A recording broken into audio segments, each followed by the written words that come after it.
touched off some nerves. One of the greatest players in history was cheated out of his career. Hold on, stop. Go back before that, because this is important. I never saw somebody shoot like that. Who is this dude torching the Lakers? He was Steph Curry before Steph Curry. Quickness and the creative flair he had. He wasn't good. He was great. It looked like I was watching God play basketball. To watch him have Tourette syndrome and still destroy the best players in the league. I could have 9 shots in a row. If there's one glitch in the move, I have to start over. I couldn't embrace success. This is too good to be true. Things like this don't happen to people like me. I don't think anybody could have foreseen what was about to happen. I was having issues with my faith. I embraced Islam and life changed. I noticed that Mahmoud was not standing for the national anthem.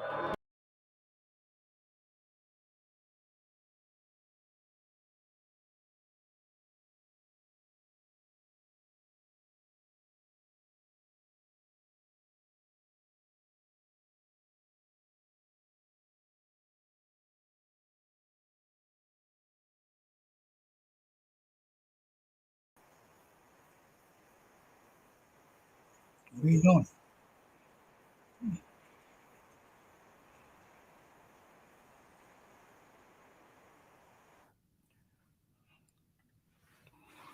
All right. Assalamu alaikum wa rahmatullahi wa barakatuh, everybody. This is your brother, Preacher Miles, host of the SOS, the Shout Out Show, with a special rendition. As you know, we're in Black History Month. And I always say a lot of times Black History Month is not necessarily researched. It's not necessarily something that's evolved. It's something that is a reminder in the context of what is human excellence. I always say, what is human excellence and what is the whole framework of resistance? You know, in common news right now, we see issues of resistance. We see the war between Ukraine and Russia. We just buried Brother Ty Nichols in Memphis, but it is the human element. And when I speak of the human element, what I'm talking to you about is understanding place and time. So the guest that we have on today is a good friend of mine, and you've seen him play basketball. Maybe you haven't. It's probably better that you didn't see him play basketball, because I think it's even a better story. But our guest today personifies a few things for me in the context of ethics. And we're going to take a little bit of a stroll down memory lane in the context of understanding where he is now and where he's going. I think it's interesting that when we talk about leadership, particularly Black leadership and movements, what is interesting is these days we're always looking for people to put them in a movement, not understanding that movements happen not when people are moving, but when people are stopping, they're sitting still, and they're doing critical thinking. Our guest today is none other than Mahmoud Abdul-Rauf, who has a special coming out, a documentary that's coming out on Showtime February the 3rd. Now, I'm going to say this before you go and watch this documentary, because, you know, films are easy. Please, please, please pick up his book, In the Blink of an Eye. In the Blink of an Eye was written with a very concise understanding of, one, his Islamic views, his Islamic beliefs in practice, and his Islamic views being tested. Now, we can talk about a whole lot of other things, faith, basketball, all these things belie the fact that it starts for a young man in Gulfport, Mississippi, who's dealing with life from a point of view where it's not necessarily easy. He understands fair, but he understands that it's not necessarily easy. And some of the nuances of how you get out of that situation. So I don't want anybody to go anywhere. If you need to get your Java or whatever, go ahead and get that. We're going to start the show, and we're going to come back, and I believe we're going to have a very, very engaging and long-roving interview with my good friend Mahmoud Abdul-Rauf, inshallah. I thank you for advance in joining us, and we will see you here on the spot. Welcome to the Shout Out Show. We are back. My name is Preacher Moss. Let's roll.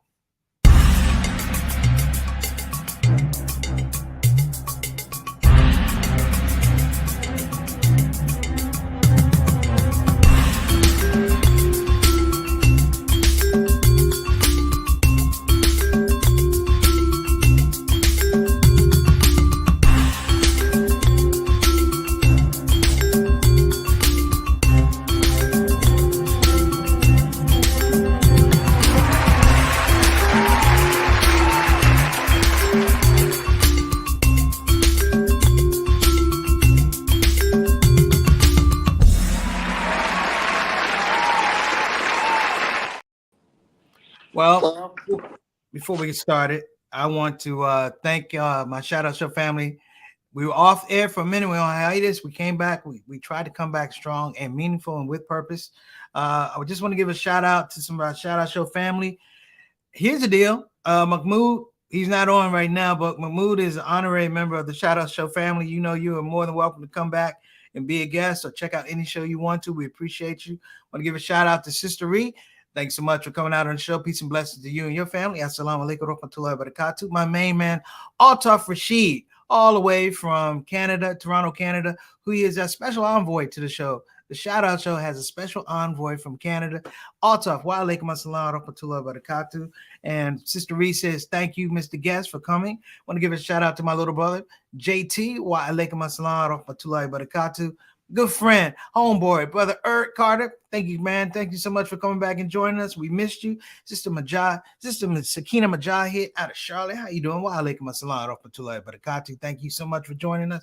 And my main man, big brother Bilal Salahuddin, and by default, his queen, Sister Sonia Salahuddin. Shout out to you, my brother. I know it's been a minute, but we're back live. We appreciate you. And we also want to give a shout out to our executive producer, without whom I can't move my hands like this. Shout out to Sister Satana Whitfield for joining us. We're so glad to be back. I've given kudos to people over the years in regards to sports, in regards to business acumen. But I'll guess here that I'm going to bring on, we have a bit of an alignment. We have alignment. And I can say this because I met him in Atlanta with the brother Bilal International one day.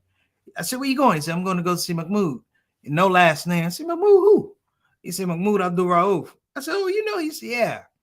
And we went to visit the brother at his house, and we sat, and he was so generous, not totally understanding the turmoil and some of this, just the hardships, not even the basketball, just trying to live an everyday life with purpose that this brother was going through, and you would never known it. He never shared it. He had a genuine, beautiful disposition. We prayed. He was businesslike about his faith, and I liked it. I remember it from the first day we met. So it's several years later. He's here on the eve of his documentary coming out on Friday. I told everybody, please, before you get the documentary, do yourself a favor.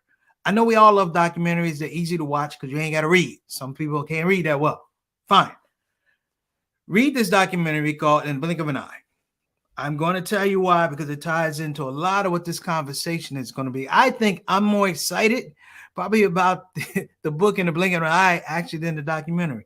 Not that the documentary won't be fabulous. So without further ado, please, let's welcome my brother, your brother, Mahmoud Abdul-Rauf. Uh-oh, we lost our sound. Mahmoud? Assalamu alaikum. Oh, wa alaikum assalam rahmatullah. I got you, brother. Thank you, man. Hey, man, first of all, you're in New York. How you doing? You're looking great. Alhamdulillah, man. Allah is great. I feel great. How about yourself? Man, Allah's God. Keep it simple, man. You got the Noor on your face, or is that just a really good hotel in New York? A bit of both. A bit of both. Man, listen, on the brother side of the game, man, I am really, really proud of you. I remember when we first met, and I just seen a progression, and I just get overjoyed, man. I get really, really happy. Not so much when good things happen to good people, but when good things happen to good people because they do good things. If that makes sense, which is, the growth of people understanding your story and your narrative. And it's so funny, man, that when we watch these documentaries, it's always an anxiety that you're missing something. Yeah. The edit. That's why I'm telling everybody to get your book In the Blink of an Eye, because that space when you talk about your mom and those grades, I've been in that space too, bro. So listen, let's start out here.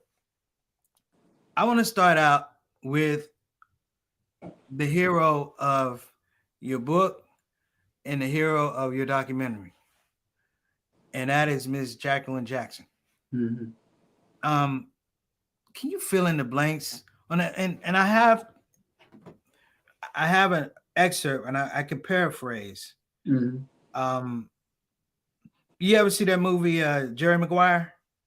You say you had me. Hello. No, I haven't. There's a part, and you had me at Jacqueline Jackson. Mm-hmm. I enjoyed this lady, and people. There's a part in the story. I'll paraphrase, where Miss Jackson is trying to get a job. She's a hardworking lady. She's walking from his Gulfport to Biloxi to base. She's walking. She has no car. She gets up early, which allows for you to get up and do your thing. But she walks there in earnest. And just so people understand, when a mother has to get up and leave her children early, it's not an easy thing. Okay. She walks to this place repeatedly, trying to get a job, and she would sit. I don't know if everybody's gonna understand the nuances, but she would sit, Mahmoud. And when they called out for jobs, she didn't get the job. So in the book, it says that she went to use the phone, that she didn't have a quarter to even make a call. She was pretending. And the white woman behind the desk said, ma'am, you know, you've come here every day. You sit there quietly. You don't make a fuss. She says, you know what? You really need this job. She said, we're giving you the job. And they gave her a job as a dietitian. Listen, man, I looked at that and I got emotional. Because we don't see that much anymore. That type of ethic is another generational type of ethic for what happens when you really love your children and you go out and you support. And the story of this documentary and everything is just, man, it's just the love of your family. Yeah. You know, how you want to bring up your family, why you like, you know, why you did what you did. I think a turning point for me when I was reading it, and just so you know, I used to teach special ed, my dear brother, is when you were placed in special ed. And this is, brothers and sisters, and I'm gonna let Mahmoud talk. This is when I knew Tourette's and no, I was like, yo, you working on the genius level, bro. Because you said you weren't much of a student, but when you were in special ed, you said, I want to get out of here. Yeah, for real. Said right there, that brother's gonna be tough to beat because it's applicable. If you can do that in that spot, it's so many things. Basketball is important, but it's trivial. You can do it in a physical spot, but in the mental spot, you're bringing it in. Man, tell us about Miss Jackson, please. Oh man, you pretty much said a lot, but listen, I know it's cliche for a lot of people, you know, when they talk about their mothers or their parents, man, but and it hurt me to my heart when, you know, when I found that story out. My older brother told that to me, and this is after she had passed. And you know, when you're growing up, man, you appreciate your mother, right? But you're immature. Yes. You know, you want what you want when you want it, but you know she's working hard. You know she's the provider, because we didn't grow up with a father. You know, even her limitations educationally, man, she had to strike a fear in us when we didn't know what the fear of God was. You know, and so, you know, she did all of that, but you didn't really appreciate her the way she deserved. And then when my brother told me that, man, when I say I broke down and cried, I'm talking about snot running out the nose. I mean, you name it. I was boo-hooing, man, because that gave me a whole nother level of respect and admiration for her in those times, especially, and not having this, you know, this African-American woman, not having an education, formal education, and to go through being able to keep a roof over our head and food on the table, keep us disciplined, keep us out of trouble, humble, respectful. Man, that's what as far as I'm concerned, she has a PhD. Yeah, we all have our limitations and flaws, but in those environments, for us to be where we are now and to have this level of, you know, we all, you know, none of us are perfect, but this level of character, she initiated that. She set that foundation and those principles, man. So she's amazing. And man, I'll be pleased with it, man. Man, I'll be pleased with it. Oftentimes I read autobiographies and I'm like, you know, it is what it is. It made me smile, man. Mashallah. I didn't get the whole snot bubble thing. But it was definitely an appreciation, man. And I think we need to take, that's the story that really needs to be told. That's probably a whole nother documentary in and of itself, man. Mashallah. But let's get into not so much Mahmoud, the basketball player. Yeah. Let's get to Mahmoud, the strategic thinker, on the way to being a basketball player. Mm-hmm. I have been a teacher in special ed for a lot of years. I tend to think that the kids, I taught severely most disturbed kids, but I tend to think those kids are extremely genius level kids. And I used to say because at a very young age, in the 4th grade, 5th grade, they figure out a way to piss off everybody in regular education so they don't have to deal with it. That's a good But way in to that look. way, though, your Tourette syndrome, I think it moves you from being a basketball player, and you can dispute with me. That's no problem. This is your show. I think in a spiritual way, in a deliberate practice way, it moves you from being a really good basketball player to being an artist. Because there's things you're doing that have very little to do with basketball when you're on the court. Mm. You're doing deduction, you're doing critical thinking. You know, the angles of the court are very, it's like a canvas. You paint it, Mm. and I've had the displeasure of working out with you. And what I learned was this is another level. When I worked out with you, I realized this ain't my story. This is the continue. 4th grade, 5th grade, you knew you were a great athlete. Mm-hmm. Let me ask you this question. When did you know you were a great critical thinker? Well, that's a great question. And I still don't know if I would give and I don't know how much of it is because I've always been conditioned to be humble. Mm-hmm. But at the same time, there's a balance between embracing and owning what God has given you. Mm-hmm. I struggle with saying I'm a great critical thinker, but I noticed more so when I began to utilize critical thinking. Is when Dale Brown gave me the autobiography of Malcolm. And talk about that a little bit. Just to see how his mind worked and how he thought of things, and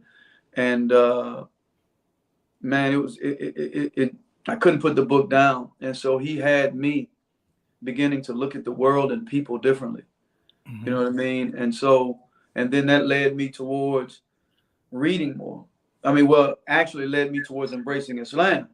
And then through Islam, Iqra bismi rabbika alladhi khalaq, right? That reading and developing the mind and the intellect is so critical.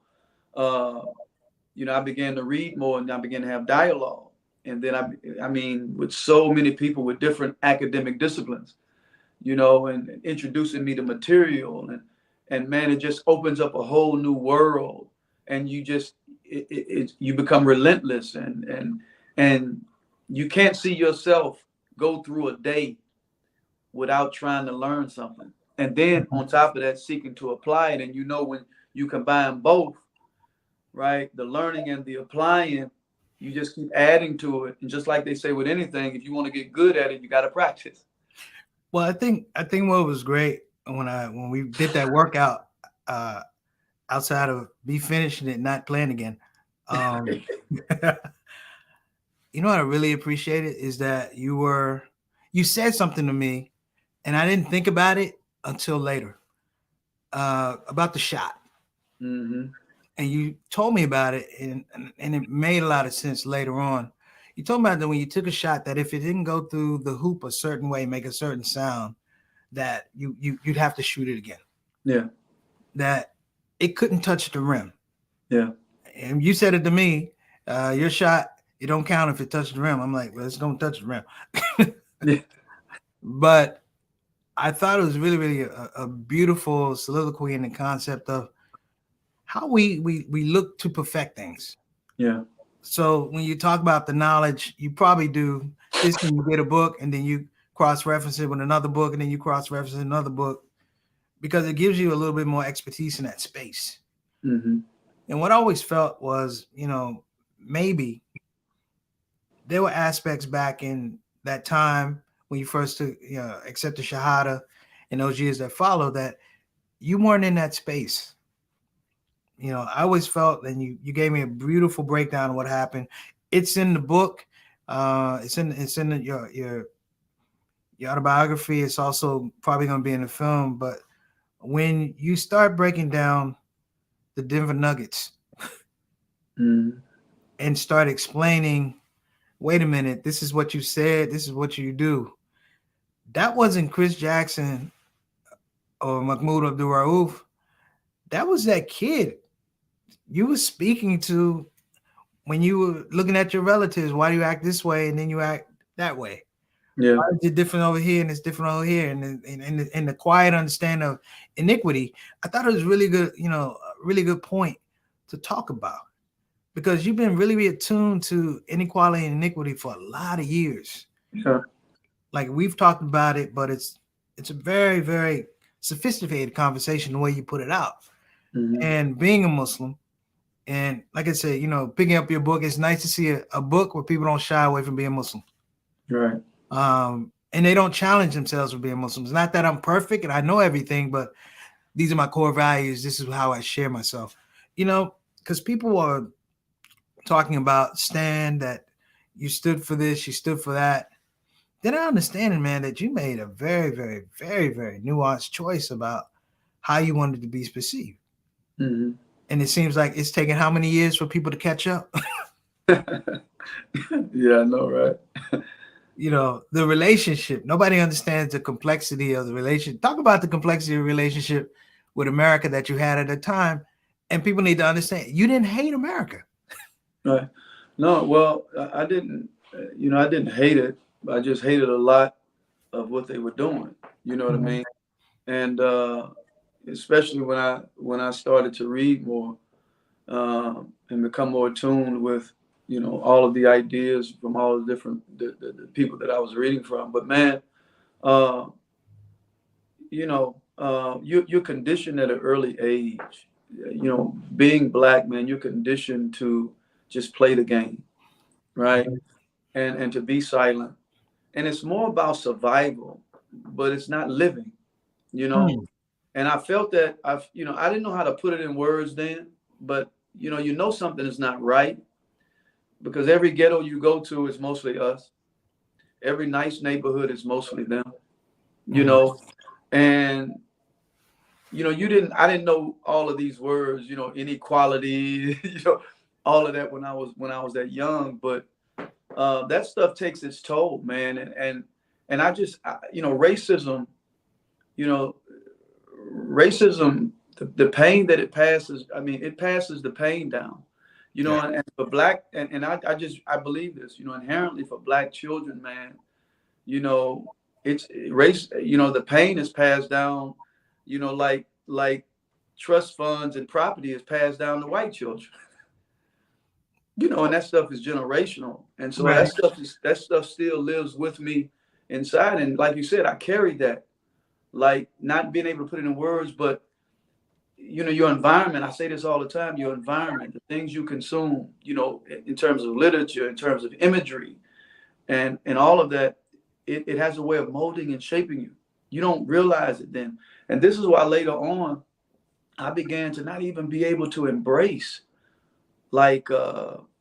success. I'm breaking records, Preacher Miles. You would think I'm at the highest moment of my life. Like, man, I'm as close to the NBA as I can ever be. But man, I'm thinking, man, this is too good to be true. Something gonna happen to me. Wow. Because all I've been doing, the stories we don't hear about ourselves, right? And the ones we hear about ourselves, the images that we see about ourselves that we don't see about ourselves. I watch, man, Sanford and Son and Good Times religiously. But you're not alone. I'm a Sanford Sonaholic. Right, and they come, they come out of, for most of us, the same socioeconomic background. So, but every day we're rooting for them to get out the ghetto, because if they get out, we get out. It makes us feel good. And every day it seemed like when they were about to get ahead, something would happen and kick them right back in. So I started to say, wow, this is why I can't embrace success. This is why I'm crying on the plane and on the bus after hitting 53 points on a national televised game, crying like literally, man, you would have thought somebody killed my mama. is empty. Yeah, You and know, I got to change my surroundings. I got to change what I consume. I watched, my favorite episode of Sanford and Son is when they finally get the money for the Sanford Arms. Yeah. and I'm a Red Foxaholic. Mm-hmm. But I was like, finally, they got some real estate, a pathway. And my father used to let me watch Sanford and Son. You know why? He said, because Fred owns his house. That's good times. Sanford and Son, Fred owns his house. Yeah. And you know, our black folk, we love our real estate, man. But I think, this carries over. This carries over. And there's a lot of spotlight on you now. And I hate to tell people, this Mahmoud that you sing, this ain't no change. This is Mahmoud I saw years ago. Mm-hmm. The same conversation we had in this living we're having right now. Mm-hmm. So we're gonna talk, and if you don't mind, we're gonna take just a few questions because we have people that tuned in. Sister Nia Dixon, how you doing, sister? I hope you're feeling well. She asked a question. She wants to know more about your process of managing Tourette's on the court. Yeah, shoot, managing Tourette's, period. Period. Yeah. Tourette's is such, I always talk about this and how it's your mind and your body on two different wavelengths, and you're trying to get them to coexist with each other. And because they're sending mixed messages, right? This don't feel good, do it again, But on the court, when you are zoned into something, right, you still notice that you are doing certain things, but because you're so zoned in, right, it becomes less of an issue, right? And that's the only way I can explain it. So on the court, because it's so intense, it's like I used to explain to mine, she's now my ex, a good sister, mother of my children, April. She used to say, why do you go to the gym so much, right? Why? And one day I'm trying to figure out how do I explain it to her. And I ended up saying, you know what? You know how, you can look at people, they may be an artist, they may play the piano, and they're using their feet, pressing the keys, they're singing it. It's like, man, how are you able to do that, right? Man, that's phenomenal. Be able to do all that at once. And how sometimes some people may look at me and say, man, how are you able to dribble that ball in between people and shoot the ball with a hand in your face? People marvel at that. I said, you know what? I wake up every single day. And from the moment I wake up until I go to sleep, I'm trying to negotiate with Tourette's. I'm trying to negotiate keeping a balance with staying still, not flinching and holding my breath, not violently throwing my arms out and popping my neck to where I feel my brain hitting my skull. I'm trying to navigate through that. So for me, when I train so hard. And there are moments in that training when I'm breathing so hard. And then once my breathing slows down, I don't know if you ever, you've been working and then all of a sudden you get into a zone where you just start staring. Yeah. And you don't realize you're just in a space. And even if it's 10 seconds, 20 seconds, a minute, in that process, I'm totally still. And for me, like people marvel at those things. I marvel at how people are able to stay still like this, move their bodies, talk without, their voice and jerking. And so working out puts me in that place to where there's moments where I got that stillness. And for me, that's priceless. That's priceless. So it's that focus that helps you kind of like to disregard it the way you would if you weren't out there training and focus at something. Well, about that process that you talked about, you started, and when did you start that basketball process? Is that fourth grade? Is that second grade? Is that it was more like third, fourth, but more leaning to fourth because that's when Miss Cookie saw me on the basketball court because I flirted with a lot of different sports. Yes. But that's the moment when she called me over, asked me to go Not asked me. She Told go me. try. She told you go try. No, yeah, go try out, you know. And I said, look, you got to ask mom. She said, don't worry about it. I'll talk to her later. And at that moment is when my career started. Like, okay, yeah. Game 42-6. You scored 42. I got you. Yeah. Now, there's a reason I asked this, Mahmoud. I'm sure you read Malcolm Gladwell's book, Blink. Can I say one more thing, huh? Yes, sir. I'll be remiss if I didn't say that. I grew up also, because the sister asked a question, and I'd be remiss if I don't mention it. I grew up in a Christian background, and I was always taught the value of prayer, and that there's a higher power, and that he gives us strength in weaknesses, but he gives us strength to overcome those weaknesses. So for me, even at that young age, I prayed a lot. I prayed religiously. I will be walking to the court, coming back. And, you know, growing up in Christianity, a lot of times we taught about hellfire, brimstone. Yes. And so I'm thinking, please God.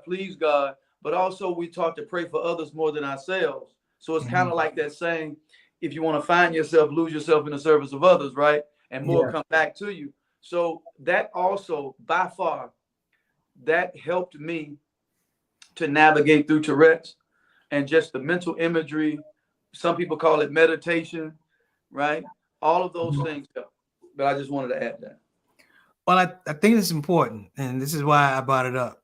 You know, Malcolm Gladwell says that anybody to become an expert at something, you have to have 10,000 hours. So for me, doing stand-up, it doesn't start in the club. You start on the schoolyard. You're telling jokes. You're making people laugh till you develop a certain proficiency. I'm thinking if you started third grade, man, you got a lot of hours by the time you get to high school. Forget anything else. And when we watch, just so you know, in DC boys talked about you back in the day. We were hoping that you were going to come to Georgetown. Yeah, hey, man. That's a story in itself. You wouldn't have went to Georgetown if they would have came to your house and did what Isaac did. Yeah, well, we heard about that. Let's talk about that off air.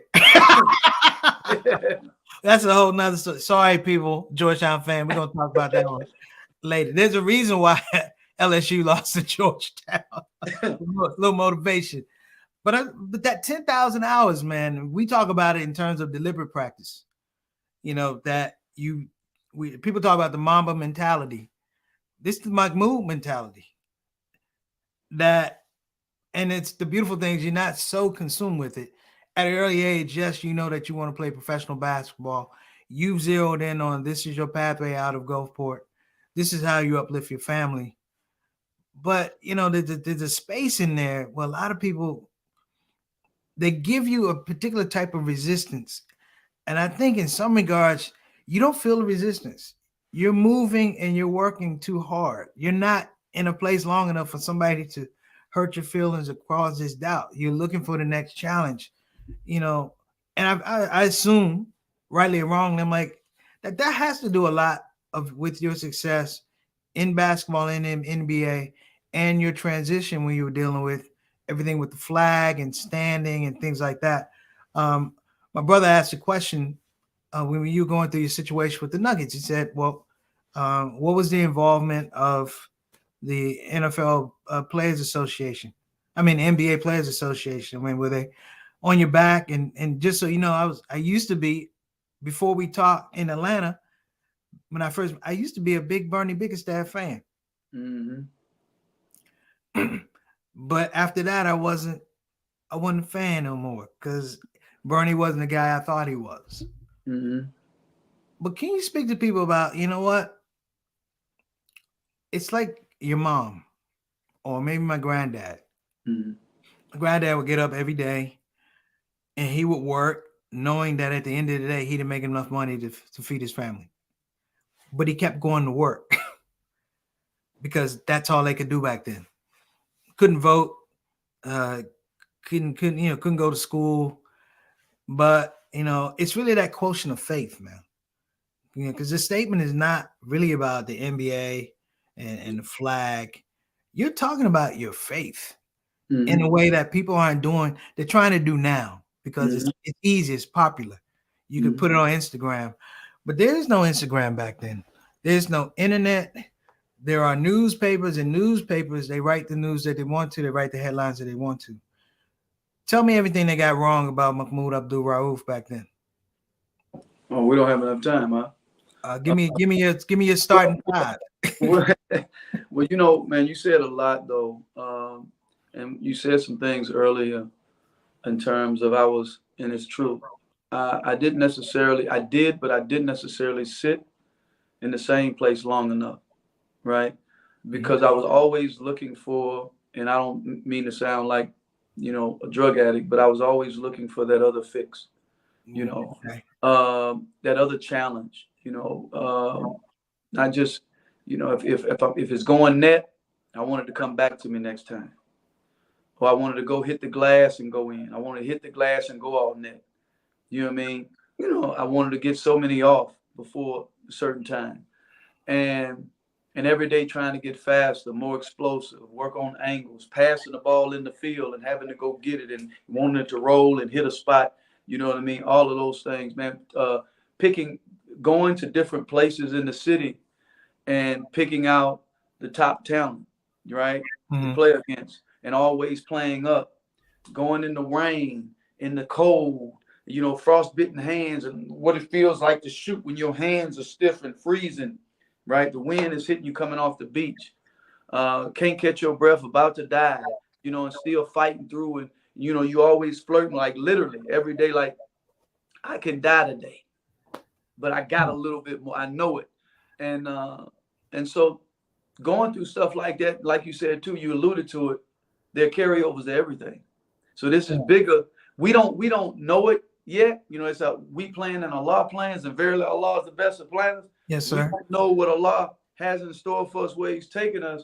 But I tell people, I said, when you look at all of that, and I can articulate it better now that I'm older, because you sit with it and you start analyzing the significance of it. But if you look at all of those things, what I was seeing, right, and what I wasn't seeing, and the social and economic conditions and things that I had to go through, and being miseducated and how that feels, and not having a father, and then you go through all of that, and you fight, and then Tourette's syndrome, and you name it, just a host of things, and you finding ways to navigate through that, it leads to, no thank you, it leads to, if you can go through that abuse, put yourself through that abuse, and you can find a way to navigate through that, you're not going to, and then you can take that abuse, almost killing yourself, and then you go and train against somebody else.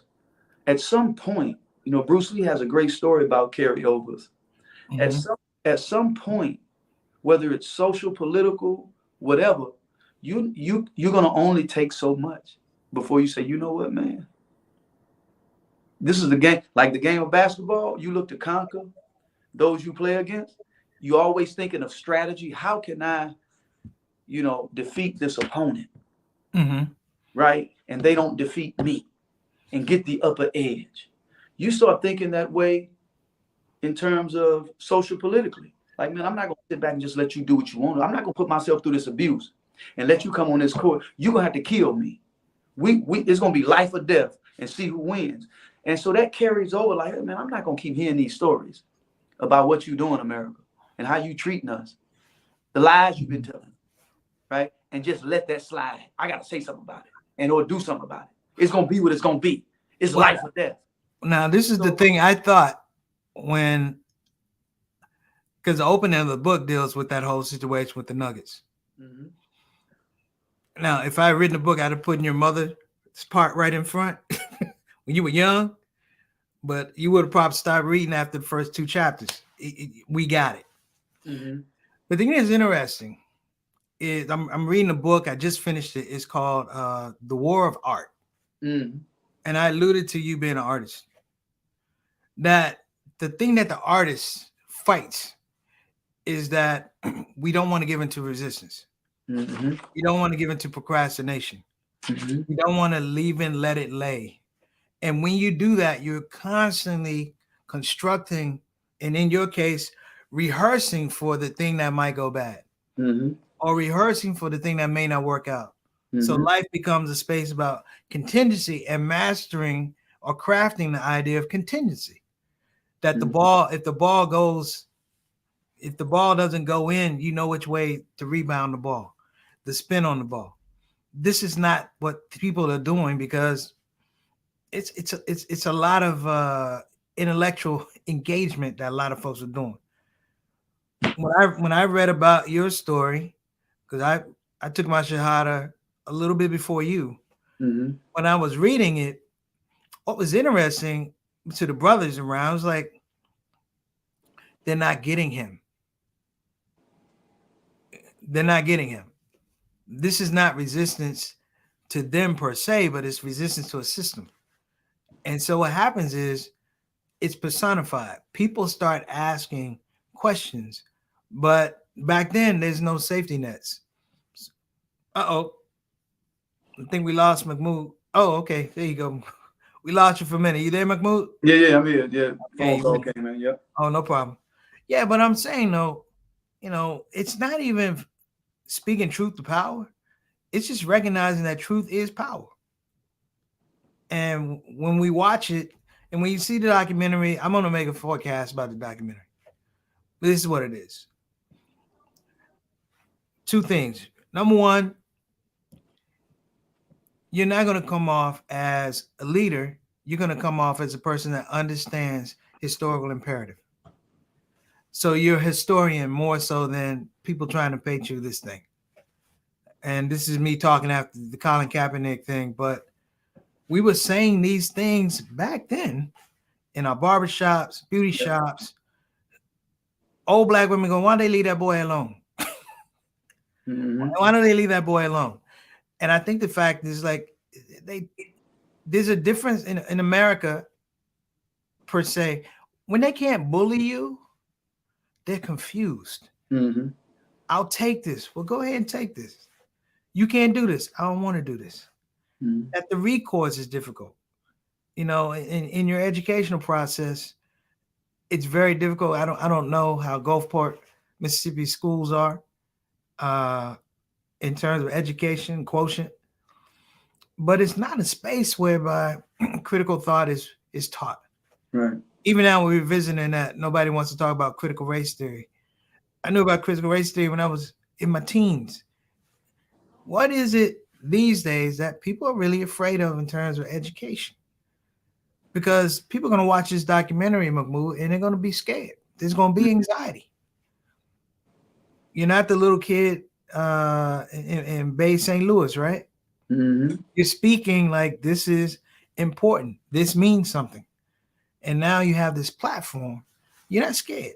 How do you handle speaking to people, not speaking truth to power, understand truth is power? How do you speak to people these days? There's I'm always referring as much as I can because Islam governs everything we do, even though we're not perfect. So we're always. I mean. And Allah says, invite to the way of your Lord with wisdom, clear speech. And he also says in other areas, he says that he created everything in stages. And then when you look at, I think Imam Ali says, speak to the level of a person's intelligence, not just psychological, but even their emotional intelligence. So when I speak to people, man, today, unlike before, even more so now, and sometimes you misgauge it.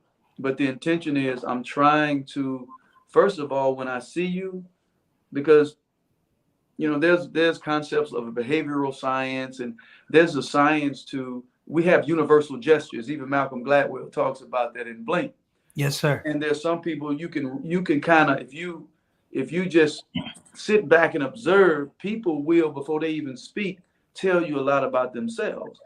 So I try to pay attention to those gestures and those mannerisms. And then I try to really listen to people. I'm a big listener. And then from what I see and what I hear, I try to cater, always not compromising the truth. My thing is sometimes feelings may be hurt, but if it's between the truth and feelings, feelings take a second, they take a back seat. Yes. But I'm always trying to gauge that and cater my conversation to what I think is more of an immediate need. Yeah. That person to hear. And then once you got them there, then it's just, you just follow the conversation, you inject along the way, you sprinkle your things. And because the last thing you want to do, like Allah says, like ikrah fi din, there's no force in matters of faith. You don't want people to think that you're trying to put something, because especially nowadays, there's such a distaste for a lot of people. They, have religion thrust down their throat so much. So I don't even with Muslims and even with Christians, I normally, as a rule, unless like you and I, we can say Allah say in the Quran, the Prophet say this, blah blah blah, we roll. Yeah. But a lot of people, I may mention a concept in Islam, I may mention a verse in Quran, something the Prophet said, without saying the Prophet said or Allah said. Over time, people, because now if you say religion, sometimes they're gonna close their mind right off. Yes. So I'll use that philosophy, and after time, they say, "Man, I like what you be talking about, man. Where you get that from?" I get it from Quran. I get it from this. Really? So you talking now about it's more, it's received a whole lot better for. So this has been my approach for years. Well, I think the thing is, man, what I like to say is beautiful about this thing is you've been humble, you've been patient. MashaAllah. And that we should all be humble and patient. That the voices that we speak early in the morning are to Allah subhanahu wa ta'ala before we talk to anybody. Mm-hmm. They give us that guidance, it gives us that. And it's very, very important, particularly for our youth, Muslim and non-Muslim, to see this space of belief. And we as Muslims, we have a set of creedal statements that we tied to that underscore our core values. I read that in the first 8 chapters of your book, and it becomes, I could close it now. Mm-hmm. When I say I can close it, means I can trust the rest of the book, that the character of the book is going to remain fairly consistent. We live in very inconsistent times right now. Mm-hmm. It's ironic, and I think not coincidental that we are now in a space where we have yet another crisis in Memphis. This young man being killed. Brother Ty Nichols just laid to rest today. May Allah be pleased with him and comfort his family. And then we have this documentary which speaks to why we have to question the things around us. Right. And we can't go blindly, man. So let me ask you, man, what are you expecting out of this documentary? You know what, man? This is. I've been saying this for a while. Everybody has a story, and I think everybody's story is compelling in its own way. And I think as human beings, we all share similar experiences. And so for me, there's a few things. There's people are dealing with. I think when you tell a story, if you can't leave the audience with more questions, right, and thinking, like something to think about, I think we haven't told the story in the best way, because a lot of times the meat of the story is in between the lines. Yes. Right. And so for me, I'm just touching on my life because people are having issues with faith. People are having issues with, mental. Never in the history, man, I think of the world, from my understanding, that you've had so many young people with mental illnesses and wanting to commit suicide. Mm-hmm. So we're living in very sick, like the world is sick. Spiritual sickness. Right, spiritual, physical, mental. And so all of those things, the struggles with labeling, like, Malcolm Gladwell talks about that, how we'll view dyslexia, we'll view disability, but yet when you start dissecting it, you say, hold on, is it really, or is it a blessing? Because how you perceive things and how you frame things will determine how you what's the definition you give to things, Right. right? Will determine how you perceive it. So those type of things, like, and the importance of talking to yourself, like, everywhere in the Quran, man, from my understanding, where Allah says, most surely will I try you with hunger, loss of lives, worldly goods. So, but give good news to those who are patient, right? Mhm. After surely after difficulty, there's ease. I don't give you a burden that you can't bear. Everywhere where he gives you a challenge, he reinforces it with something good. Mhm. So throughout my life, I've constantly had, and all of us do, to get through, we constantly have to psych ourselves up to tell ourselves those stories that society is not telling us, and as we do that, we start gaining strength, right, through practice. And we start, having this sense of, hold on, I'm going to embrace that I'm somebody. I'm going to embrace, for example, we've been conditioned to walk this earth almost in a constant state of apologizing. We apologize because I'm black. I'm apologizing because I'm smart. I'm apologizing because I got a good home. I'm apologizing because I'm dumb. No, stop living your life as an apology. I think the other part of that apology is the flip side is that you live your life always having to explain. Yeah, exactly. Man, I enjoy that, man. I can't believe that we got a couple minutes left here.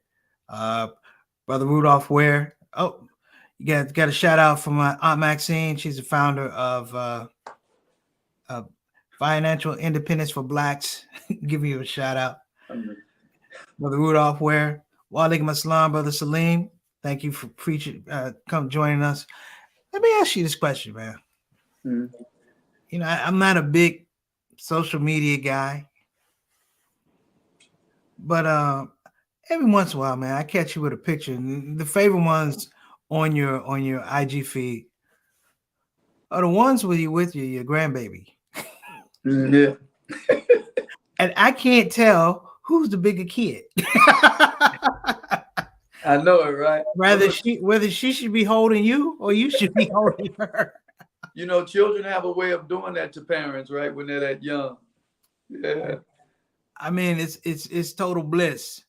Yeah. And when I found out about the documentary and I've been following it and been hearing about it and it's here, man, this is a heck of a gift to give that little girl, man. Yeah. Thank you. To hear it in your words. I mean, that was really the blood, the glow, if you will, when I heard about it. Like, this is amazing, because we're not, as much as we want to talk about it, we're not focused on legacy. Mm-hmm. We're not focused on clarity like we used to be. Everybody that writes on a blog ain't a writer. Yeah. Right. Everybody that tells a joke ain't a comedian. Right. Everybody that shoots a basketball player is not a pro player. You're not even pro player content. Right. So, we have these few words, these few couple minutes here. In the world, what's the good word? You said give a good word. What's the good word? What would you like to tell folks? People see this tonight. They might see it tomorrow. They might see it. Well, what's the good word for Mahmoud Abdul-Rauf? Our relationship with Allah, with God, is the most important relationship that we'll ever have. And it's the only relationship that makes a difference. And without it, there's no success, there's no healing, there's no truth, there's no balance. And so I would just say, as much as possible, strive to develop and strengthen that relationship, because if he can create the world that is as it exists in harmony, right? If we leave it alone, it'll just do what it does. It'll follow its order. Then he's also given us a blueprint socially, politically, economically, in our families to govern our lives in every way to create that balance. And as Allah says, I did not create jinn and men, but to what? Conform to him. Period. It's good words, man. I'm apologize in advance that I know some dudes want to talk about the NBA and the Lakers and all that. I just couldn't do it, Mahmoud. I- I mean, Lakers got the same record as the Wizards. I can't do it. But what I would say is, man, it was definitely a pleasure to have you on the show. Anytime you would like to come back, you can. When you come into town, you know, my home is your home, as always. Hey, the pleasure is mine. But look, I was thinking about this before we get off, man. I think you need I think you need to coin. You know, we got kufis, right? Do people know about? Yes, sir. You don't take that. That should be the African American kufi, right? Because that's your kufi right there. Hey, in my janaza, they can put it right over me. Yeah, you need to come out with your own brand, your Preacher Mars kufi. Hey, when I go to Hajj, I'm gonna have Hey, I'm gonna have yo, but I mean, you know what, man? I think it's a thing, man. Not so much trademarks or habits, but you know how you say sometimes when you shoot the shot, hey man, sometimes when I'm going out, I don't have the right brim, I ain't going out. That's right. I'm not superficial. When I played soccer in high school, and the white boys be playing, they be playing hard, and the ball will come up, and they come to, you know, you have to head the ball. I be like, no, don't get that, man. I just got my hair cut. Because I was terrible. Yeah, mashallah. Nah, man, but listen, I'm gonna say this in the greatest of respect, man. Thank you so much for one coming on the show, but as your brother, just being a really, really consistent reminder of hard work. For those that are watching, I never seen Mahmoud complain about hard work, whether it was training people or cutting the grass, whatever. You know, the man was like, I have to do what I need to do so that others could be successful, whether it's other brothers, whether it's family, you know, and it's something that's missing in this period of Islam here in 2023. You know, we need some of our brothers and sisters, we need to really evaluate what it means to actually stand up for something, to be purposeful in how we talk about things. And so I hope that this show represented the core of my dear brother Mahmoud Abdul-Rauf and was engaging. But I just want to say thanks, man, because I needed this conversation. I did too. Mashallah. I needed this conversation. It's too far and few between sometimes. And so I'm gonna leave that, man, and you know what? I know we got a minute, man. Close us out with a dua, brother, and we out. أعوذ بالله من الشيطان الرجيم بسم الله الرحمن الرحيم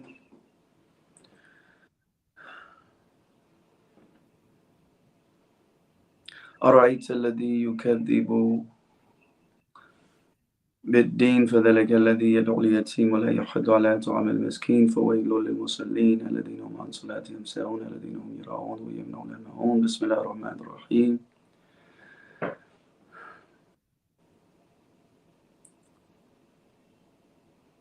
تقبل مني إنك أنت السميع العليم الحمد لله رب العالمين.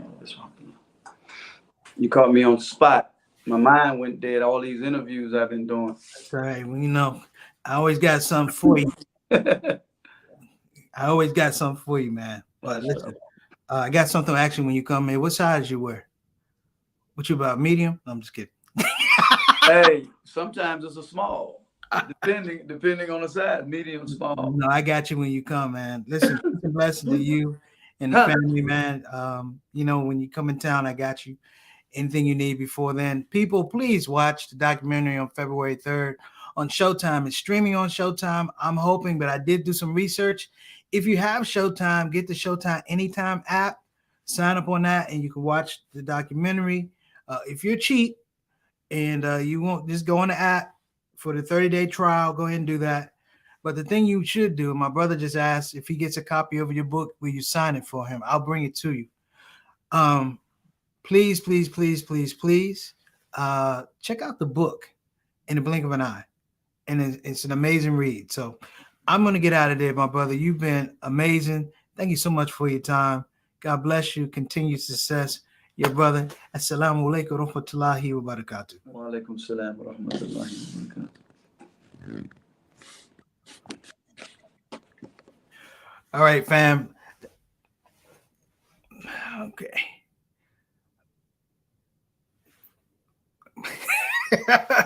All right, Satana's out of practice. You just cut me off and stuff. I'm just messing with you. Hey, listen, that was a show. Again, special thanks to everybody that tuned in, everybody in the shout out show chat room. We appreciate you. Thank you so much. We have a great lineup for Black History Month. Next week will be comedian extraordinaire Ali Sadiq. Now, if you have not heard about Ali Sadiq, you want to catch this show. This is one of the premier funny men. He's also a good Muslim brother and a fellow comedian. Check him out. That's going to be on February 8th here on the Shout Out Show. Shout out to Sister Satana who's working the back. All the kind comments, all the blessings and du'as. Listen, we got to get out of here. You guys have been amazing. Preacher Moss, Shout Out Show. See you next week. Assalamu alaikum wa rahmatullahi wa barakatuh.